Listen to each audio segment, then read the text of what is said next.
पिछले कुछ सालों में मैंने पर्सनल फाइनेंस, मनी और इन्वेस्टिंग के बारे में बहुत सारी किताबें पढ़ी है बिकॉज मैं इन्वेस्टिंग के जड़ तक पहुंच के एक अच्छा इन्वेस्टर बनना चाहता था।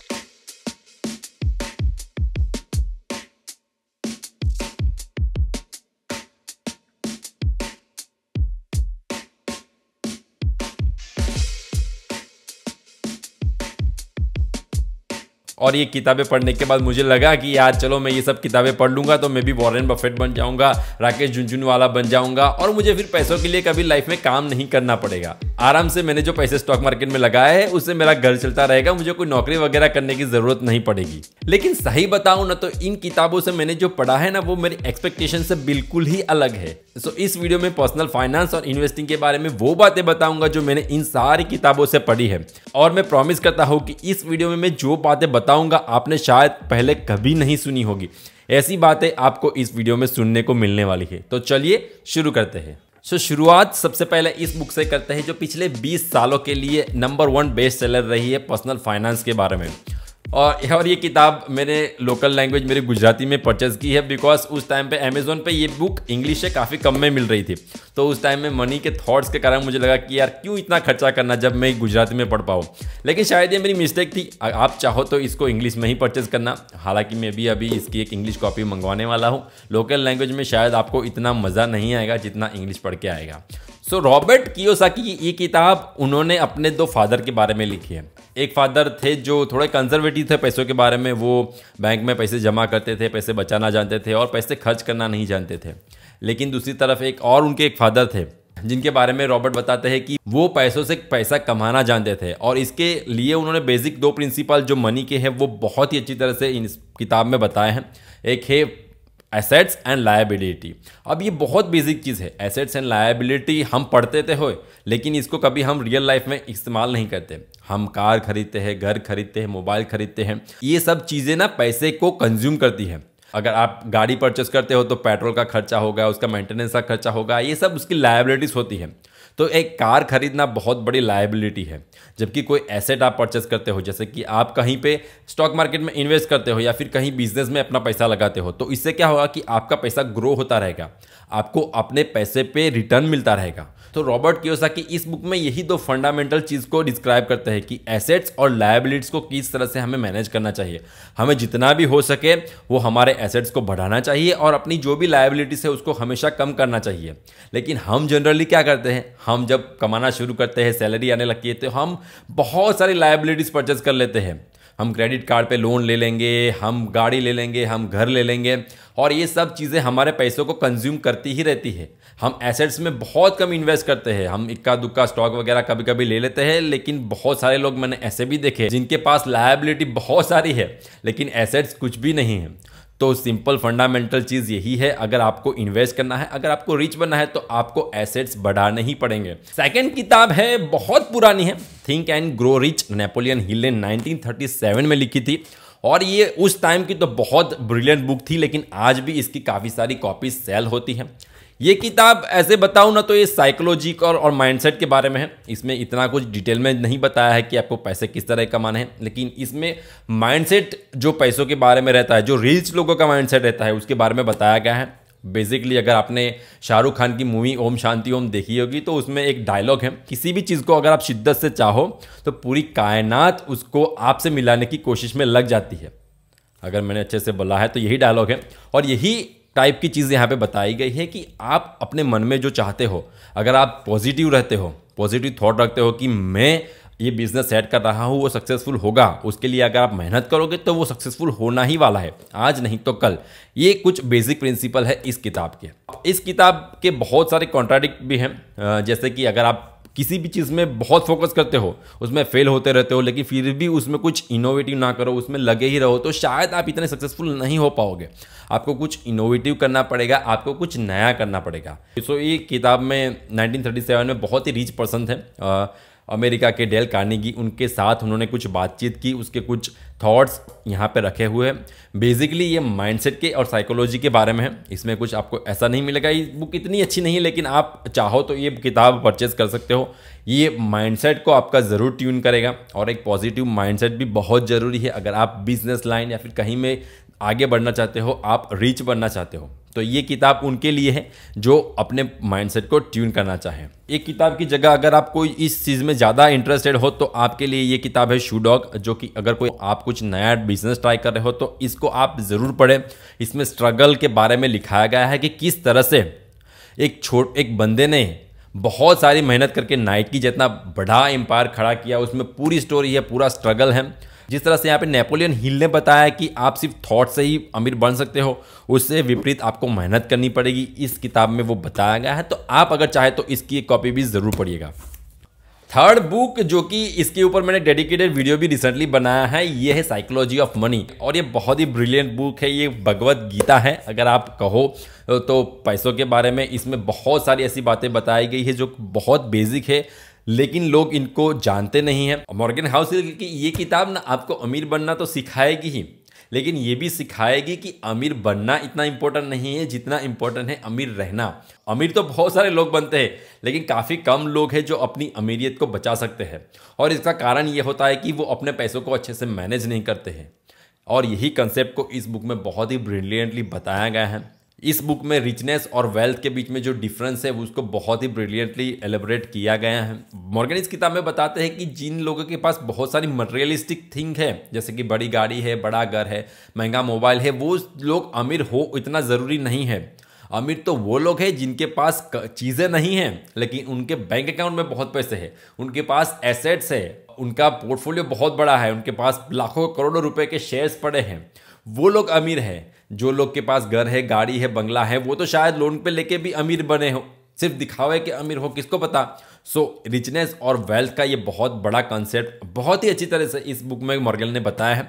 साथ ही साथ इस बुक के अंदर एक चीज़ बताई गई है कि controlling your time is one of the biggest dividend that money page, और ये बहुत बड़ी चीज़ है। आप चाहो तो पैसों का इस्तेमाल अपने टाइम को कंट्रोल करने के लिए कर सकते हो। आप चाहो तो अपने पैसों को काम पे लगा के ऐसी चीज़ें कर सकते हो जिसको आपको करना पसंद है, जिसके बारे में आप पैशनेट हो। आप तभी कर पाओगे जब आपके पास इनफ पैसे है, आपने अपने पैसों को अच्छी जगह पे इन्वेस्ट किया है।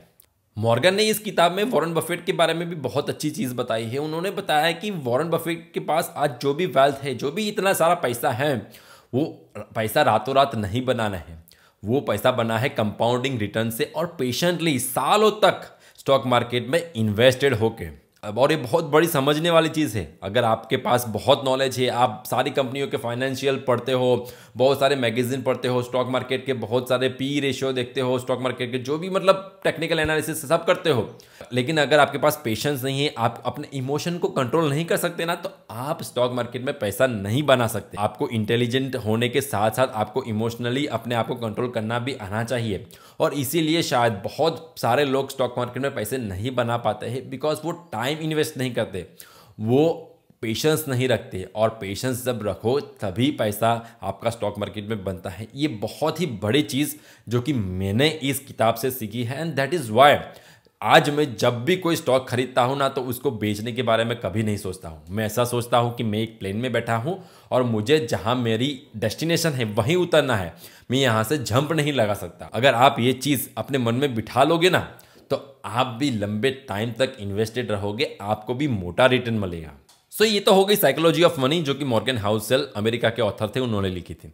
लेकिन अगर आप इंडिया के कंसेप्ट के बारे में सोचो तो let's talk money, Monika Halan की ये बुक बहुत ही बेसिक बुक है। इस बुक में बहुत ही फंडामेंटल चीज़ों को समझाया गया है कि इस तरह से आपको सेव करना चाहिए, किस प्रपोर्शन में आपको पैसे सेव करने चाहिए, इन्वेस्टिंग कैसे करनी चाहिए, कहाँ करनी चाहिए। एकदम बिगिनर बुक है, ये भी मैंने पढ़ी है शुरुआत में, बहुत अच्छी बुक है, सिंपल बुक है। आप चाहो तो इसको एक दिन में भी ख़त्म कर सकते हो। तो ये बुक भी आप ज़रूर पढ़िए अगर आप एकदम नए हो स्टॉक मार्केट के बारे में या फिर पर्सनल फाइनेंस के बारे में आपने कभी पहले कुछ पढ़ा नहीं है, तो इस बुक से आप शुरुआत कर सकते हो। तो ये हो गई थोड़ी सिंपल बुक है। अब थोड़ी इंटरमीडिएट बुकों की मैं बात करूँ ना, तो सबसे पहले आप पढ़ सकते हो द इंटेलिजेंट इन्वेस्टर।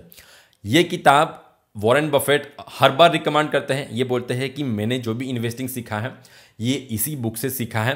तो ये बुक भी बहुत ही ब्रिलियंट बुक है, लेकिन इसमें अब चीज़ें पुरानी हो गई है। इसमें बहुत सारी ऐसी चीज़ें बताई है जो शायद आज के ज़माने में आपको पुरानी लग सकती है। किसी भी कंपनी को इन्वेस्ट करने से पहले हमें क्या चेक करना चाहिए, उसके फंडामेंटल एनालिसिस क्या है, ये सब के बारे में जो अलग अलग रेशियोज देखते हैं, जो हमें आजकल तो ईजिली मिल जाते हैं मनी कंट्रोल वगैरह पे, लेकिन उसको आपको समझना है। तो इसके लिए ये बुक एक बहुत ही ब्रिलियंट बुक है। इसको भी आप एक बार के लिए पढ़ सकते हो। इसमें भी ऐसी चीज़ें बताई गई स्टॉक मार्केट के रिलेटेड जो मैंने अपनी लाइफ में पहली बार पढ़ी थी। तो आपको भी अगर फंडामेंटल एनालिसिस वगैरह कंपनी का करना है, इस तरह से आप खुद स्टॉक पिक कर सकते हो, ये सब सीखना है, तो इसके लिए द इंटेलिजेंट इन्वेस्टर मस्ट है आपके लिए। इसके बाद आती है पीटर लिंच की लिखी हुई ये बुक किताब one on the wolf street. अब ये किताब ना आपको लंबे वक्त तक किस तरह से आप स्टॉक मार्केट में इन्वेस्ट कर सकते हो, किस तरह से आप 10 रुपये लगा के उसके 100 रुपये प्राप्त कर सकते हो, ये सब बातें सिखाती है। इसमें भी बहुत ही फंडामेंटली चीज़ों को समझाया गया है। अगर आपको स्टॉक मार्केट में इन्वेस्टिंग करना है तो आपको कोई एक्सपर्ट होने की ज़रूरत नहीं है, ऐसा इस किताब में पीटर लिंच ने बताया है। हमें लगता है कि यार हमें स्टॉक मार्केट में इन्वेस्ट करने के लिए बहुत सारी नॉलेज चाहिए, हमें कंपनी को पढ़ना चाहिए कि क्या उसके फाइनेंशियल होते हैं, उसके रेशियो वगैरह क्या है, तभी जाके आप स्टॉक पिक कर सकते हो। लेकिन पीटर लिंच बताते हैं कि अगर आपको स्टॉक मार्केट में इन्वेस्टिंग करना है तो आप अपने आसपास अगल बगल भी बहुत सारे ऐसे चीज़ों को एनालाइज कर करके उस कंपनी में इन्वेस्ट कर सकते हो जिसकी प्रोडक्ट आप यूज़ करते हो या फिर आप देखते हो। फॉर एग्जाम्पल, आप मारुति की गाड़ियाँ बहुत सारी देखते हो, आप कॉलगेट यूज़ करते हो, आप बाटा यूज़ करते हो, तो ये सारी कंपनियाँ ऑलरेडी स्टॉक मार्केट में लिस्टेड है। आप जाओ और इसमें इन्वेस्ट करो, क्योंकि आपको पता है कि ये कंपनी तो बहुत बड़ी है, इसके प्रोडक्ट बहुत अच्छे हैं। आप डीमार्ट जाते हो, डीमार्ट में देखो कि डीमार्ट में इतनी सारी भीड़ है, लोग कितना सारा सामान खरीद रहे हैं, तो आप चाहो तो डीमार्ट के शेयर भी परचेस कर सकते हो, वो भी लिस्टेड है। तो आपको कुछ ज़्यादा एनालिसिस करने की ज़रूरत नहीं है, आप अपने आंखों से कानों से सुन के जो चीज़ें समझ सकते हो उस कंपनी में भी इन्वेस्ट कर सकते हो। ये कॉन्सेप्ट को पीटर लिंच अपनी इस किताब में बताते हैं। ये भी आप चाहो तो एक स्टॉक पिक लर्न करने के लिए पढ़ सकते हो। इसके बाद अगर आपको और डिटेल में पढ़ना है कि किस तरह से स्टॉक मार्केट में पर्टिकुलरली स्टॉक को पिक करें, और 2 किताबें ऐसी भी हैं अगर आप स्टॉक मार्केट में और डीप डाइव करना चाहते हो, आप चाहते हो कि खुद से ही मुझे स्टॉक पिक करने हैं, इसके लिए अगर आपको सीखना है, इसके लिए एक और किताब है द अनयूजुअल बिलियनर। इसमें बहुत अच्छी तरह से स्टॉक मार्केट के स्टॉक्स के बारे में बताया गया है कि किस तरह से अस्ट्रल जैसी कंपनी, छोटी छोटी कंपनी एकदम जीरो से शुरुआत करके बहुत बड़ी हो गई, ये सब के बारे में इसमें डिटेल में बताया गया है। साथ ही साथ एक और बुक है जो कि सौरभ मुखर्जी ने ही लिखी है, that is called diamond in the dust. ये भी, इसमें भी बहुत सारी छोटी छोटी कंपनियां हैं, उसकी डिटेल में एनालिसिस की गई है, उसके फंडामेंटल के बारे में बताया गया है। सो ये सारे फंडामेंटल को यूज़ करके आप भी अगर चाहो तो किसी कंपनी के स्टॉक को पिक कर सकते हो। इसके लिए आप ये किताबें पढ़ सकते हैं। आगे बढ़ते हैं। अब स्टॉक मार्केट में इन्वेस्टिंग के लिए तो मैंने आपको बता दिया कि ना कौन कौन सी किताबें आपको पढ़नी चाहिए, लेकिन पर्सनल फाइनेंस में मुझे एक बहुत ही अच्छी बुक लगी, और इसी के कारण शायद मैंने ये यूट्यूब चैनल स्टार्ट किया है एंड मैं ये सब वीडियोस बना रहा हूँ, and that is called the fast lane millionaire. DJ Marco की ये बुक है, ये किताब। अब ये किताब में ऐसी बातें बताई गई है जो पिछली जो किताबों के बारे में मैंने बताया ना उसके अगेंस्ट है, उसको कॉन्ट्राडिक्ट करती है। इसमें बताया गया है कि यार पैसे को बचा बचा के स्टॉक मार्केट में इन्वेस्ट करके आप रिच बन पाओगे, लेकिन ये रिचनेस पाने के लिए आपको बहुत टाइम लगेगा। आप शायद बूढ़े हो जाओगे, तब तक आपके पास बहुत सारे पैसे आएंगे। सो आपको अगर जल्दी जल्दी अमीर बनना है, बहुत कम उम्र में अमीर बनना है, तो इसके लिए आपको कौन कौन से तरीके अपनाने होंगे, आपको क्या करना पड़ेगा, ये एक किताब में बताया गया है।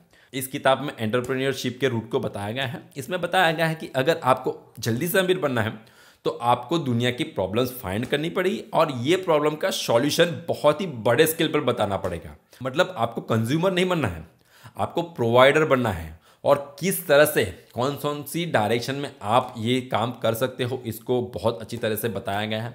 आप देखोगे आजकल यूट्यूब है, स्पॉटमैन है, बहुत सारे लोग बहुत कम उम्र में पैसे वाले बन जाते हैं, बिकॉज उन्होंने अपने स्किल पे काम किया, उन्होंने फास्ट लाइन को अपनाया। फास्ट लाइन यही है कि आप अपनी स्किल पे काम करो, दुनिया के प्रॉब्लम को सॉल्व करो, और उस पर अगर आप सक्सेसफुल होते हो तो आप जल्दी अमीर बन सकते हो। ये इस किताब का कॉन्सेप्ट है। शायद मैं आज ये वीडियो, जैसे मैंने बताया, कि इसलिए बना रहा हूँ कि मैं भी ट्राई कर रहा हूँ कि कुछ नया करूँ, जॉब के साथ साथ कहीं पे अपना टाइम इन्वेस्ट करूँ, खुद पे इन्वेस्ट करूँ। मैंने इसके लिए एडिटिंग सीखी है, फोटोशॉप वगैरह सीखा है एंड कुछ कैमरा इक्विपमेंट है, कुछ लाइट्स है जिसमें मैंने इन्वेस्ट किया है। एंड मुझे लगता है कि शायद इन फ्यूचर आप लोगों की सपोर्ट की वजह से शायद मैं भी कुछ नया यूट्यूब के थ्रू कर पाऊँ और शायद इससे आपको भी कुछ इंस्पिरेशन मिले, ऐसा मैं चाहता हूँ। सो ये किताब आप ज़रूर पढ़िएगा अगर आप इंस्पायर होना चाहते हैं, अपनी लाइफ में कुछ करना चाहते हैं, जल्दी से अमीर बनना चाहते हैं, तो ये किताब आपको ज़रूर पढ़नी चाहिए। आपने डनिंग क्रूगर इफेक्ट के बारे में तो सुना होगा। अब डनिंग क्रूगर इफेक्ट क्या होता है कि कोई चीज़ नई सीख आप जब सीखते हो ना, जब आपको आ जाती है तो आपको लगता है कि आप तो इसके मास्टर हो गए हो। आप इंटेलिजेंट इन्वेस्टर पढ़ोगे तो आपको लगेगा कि यार स्टॉक मार्केट में मेरे जैसा तो कोई नहीं है, मुझे सब स्टॉक पिकिंग आ गई है। आप जाओगे सीधा स्टॉक मार्केट में 1-2 लाख के शेयर खरीद लोगे, पेनी स्टॉक खरीद लोगे, आपको लगा कि यार ये तो जैम है, इससे तो मैं करोड़पति बन जाऊंगा। लेकिन होता क्या है कि धीरे धीरे करके आपको इस स्टॉक में से कुछ वैल्यू नहीं मिलती, आपका पैसा डूब जाता है। तो यही है कनिंग क्रूगर इफेक्ट। आपको हमेशा से सीखते रहना पड़ेगा, आपको कॉम्पिटेंसी बनाए रखनी पड़ेगी, आप टाइम के साथ ही सीखोगे चीज़ें। सो अभी इस करू की मैं बात करूँ तो मैं यहाँ पे हूँ और मुझे लगता है कि मुझे अभी और बहुत सारी चीज़ें सीखनी है और इसीलिए मैं कंटिन्यूस नॉलेज गेन करता रहा हूँ। और ये सारे नॉलेज जो मैं गेन करूँगा ये मेरे यूट्यूब के चैनल के थ्रू आपको मैं देने की ज़रूर कोशिश करूँगा। सो फिलहाल अगर आपको और चीज़ें सीखनी है तो ये चैनल को सब्सक्राइब कर लीजिए, वीडियो को लाइक तो ज़रूर कर लीजिए यार, लाइक बहुत कम लोग कर रहे हैं and that is my personal request कि आप वीडियो को लाइक करें जिससे ये वीडियो और लोगों तक भी पहुँच पाए। वीडियो को शेयर भी कीजिए एंड सो फिलहाल के लिए इतना ही इस वीडियो में एंड मिलते हैं अगले वीडियो में, तब तक के लिए बाय बाय।